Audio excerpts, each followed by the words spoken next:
Au pied de la Sèvre nantaise, le ruisseau de la Fontaine de Compensé retrouve peu à peu son cours naturel. Reméandrage, radier, effacement d'obstacles, des travaux essentiels pour redonner vie au cours d'eau.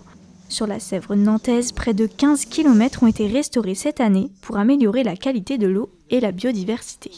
L'idéal, c'était de trouver un compromis entre les travaux et la façon de l'entretenir.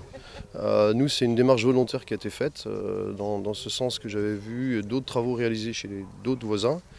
Et du coup, je suis plutôt satisfait des travaux, ça s'est très bien déroulé. L'objectif étant chaque année d'intervenir sur un certain nombre de linéaires de cours d'eau et pour à la fois les restaurer d'un point de vue de leur morphologie, mais aussi derrière apporter une plus-value en termes de biodiversité, d'hydrologie et puis de préservation de l'environnement. Ici, on a restauré donc le ruisseau de la Fontaine de Compensé sur 400 mètres.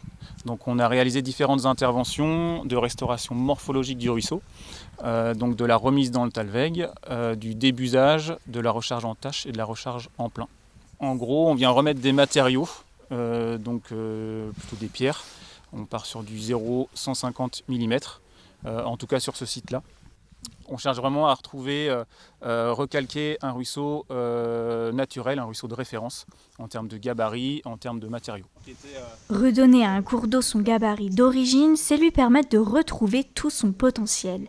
En reconnectant la rivière à ses zones latérales, on recrée des habitats où faune et flore peuvent s'installer. Sur ce petit ruisseau, sur la partie amont en tout cas, peu d'enjeux sur la partie piscicole, mais en revanche on a des espèces qui sont classées en fonction de type du cours d'eau et du type de qualité d'eau. Donc ce qui nous intéresse, on est ici sur des zones qui sont dites salmonicoles, donc ce qui nous intéresse en fait c'est de voir revenir ces poissons-là, donc entre autres la truite, voilà, mais pas que, le chabot également, et tout ça est dû notamment à la qualité de l'eau. Au final, redonner sa forme naturelle au cours d'eau, c'est lui rendre sa capacité à vivre et à s'équilibrer seul, au bénéfice de la biodiversité et du territoire.